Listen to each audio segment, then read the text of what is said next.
안녕하세요. 김덕영 목사입니다. 오늘부터 시편을 살펴보도록 하겠습니다. 인생 가운데 힘든 시기를 보내고 있는 우리들에게 하나님께서는 시로 우리를 만나주사 우리에게 위기를 극복할 힘을 주시리라 믿습니다.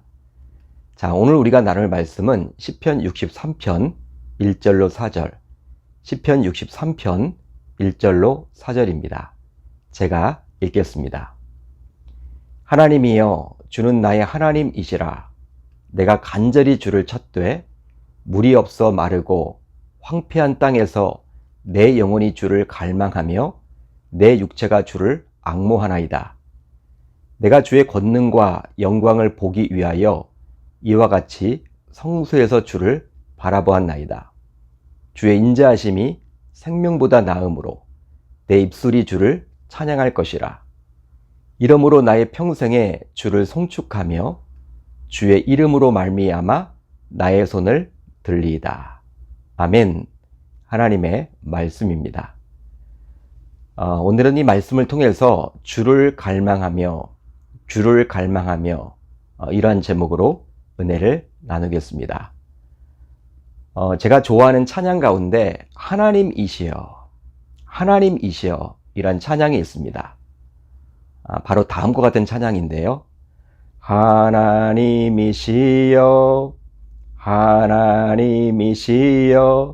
주는 나의 하나님이시로다.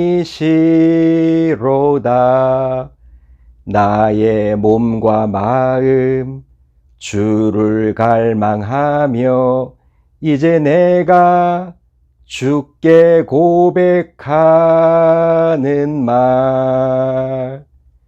여호와는 나의 힘이요 여호와는 나의 구원이시니 내가 누구를 두려워하리요. 여호와는 생명의 피난처시니 주의 인자가 생명보다 나음으로 내 입술이 여호와를 찬양하리. 내 평생에 주를 찬양하며 주의 이름으로 내 손 들리라. 참 아름다운 찬양이죠. 찬양에 달란트가 없는 제가 불러서 죄송합니다. 아마 여러분들도 한두 번쯤은 모두 들어보셨을 찬양인데요. 이 찬양의 가사는 바로 오늘 우리가 살펴볼 시편 63편입니다.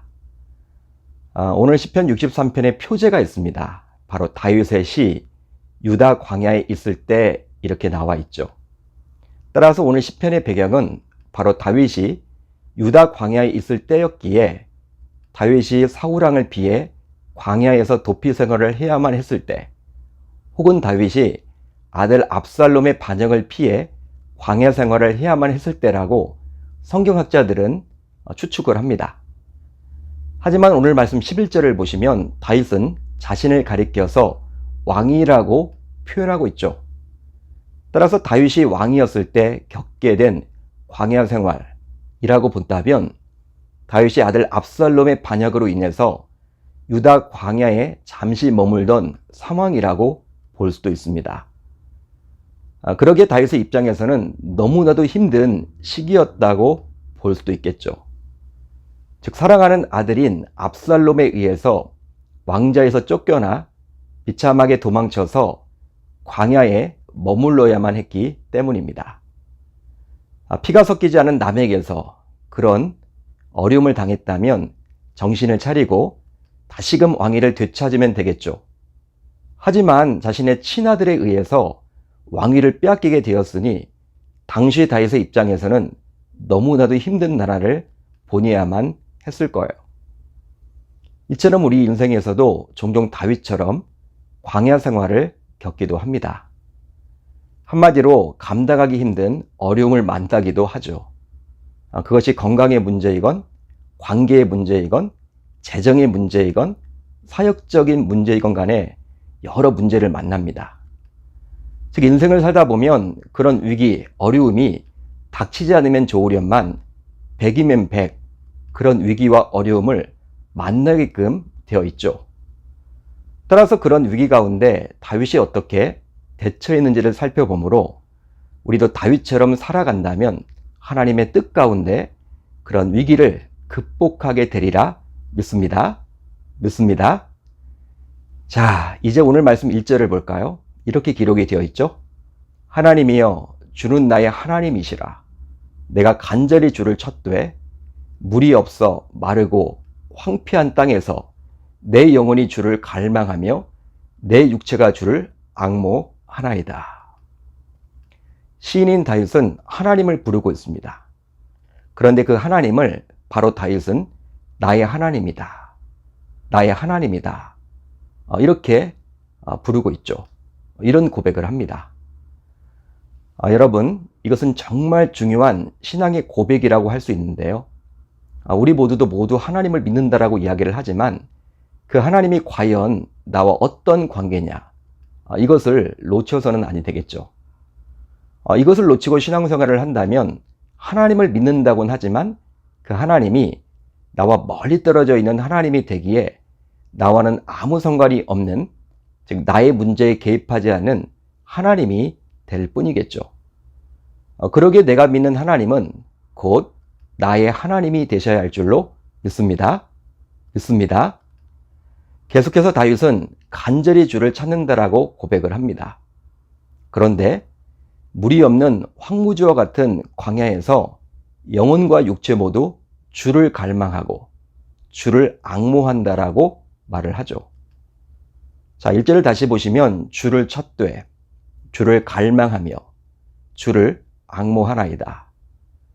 이렇게 3번에 걸쳐서 반복해서 나옵니다. 이것은 바로 주를 갈망한다라는 다윗의 마음이 강조된 것인데요. 그렇습니다. 이처럼 다윗은 비록 힘든 광야 생활을 하고 있지만 나의 하나님이신 주님께 모든 소망을 두고 그분만 의존하겠다며 다짐하고 있죠. 그렇지만 힘든 상황 속에서 오늘 본문에 나오는 다윗처럼 주님께만 의존하겠다며 다짐하는 것은 결코 쉽지 않습니다. 쉬운 일이 아니죠. 이것은 바로 다윗이 하나님을 신뢰하는 믿음을 가졌기 때문에 가능했던 거예요. 따라서 저와 여러분들 모두 감당하기 힘든 어려움 속에서도 다윗과 같이 하나님을 철저하게 신뢰할 수 있는 그 믿음을 가질 수 있기를 바랍니다. 계속해서 2절을 살펴보게 되면 내가 주의 권능과 영광을 보기 위하여 이와 같이 성소에서 주를 바라보았나이다. 이렇게 기록이 되어 있죠. 이제 다윗은 성소에서 주를 바라보던 옛 추억을 떠올리고 있는데요. 즉 다윗은 이전에 예루살렘 성소에서 하나님께 제사를 드리던 때를 회상하고 있습니다. 이것은 바로 아들 압살롬에게 쫓겨나 광야에 있기에 더 이상 그 성소에서 제사를 드리지 못하는 형편인지라 그때의 추억을 기억하면서 다시금 주님을 향한 강렬한 마음을 반영하는 것이죠. 한마디로 평안할 때는 성소에서 주를 섬기는 일이 얼마나 기쁘고 복된 일인지 잘 알지 못하지만 이제 고난의 상황이 되자 그 사실을 철저히 깨닫게 된 시인의 간절한 외침임을 알 수 있습니다.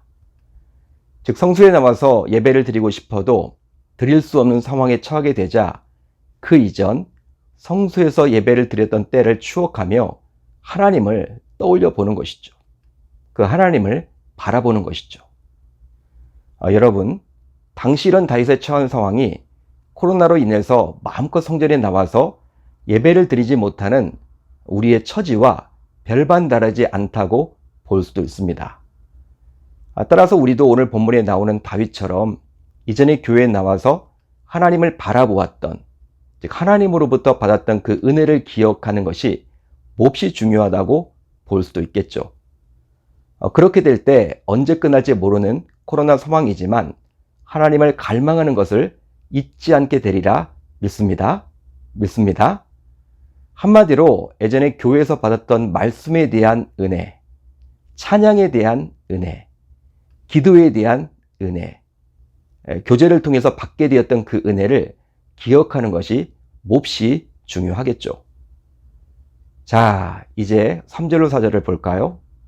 주의 인자하심이 생명보다 나음으로 내 입술이 주를 찬양할 것이라. 이러므로 나의 평생의 주를 송축하며 주의 이름으로 말미암아 나의 손을 들리이다.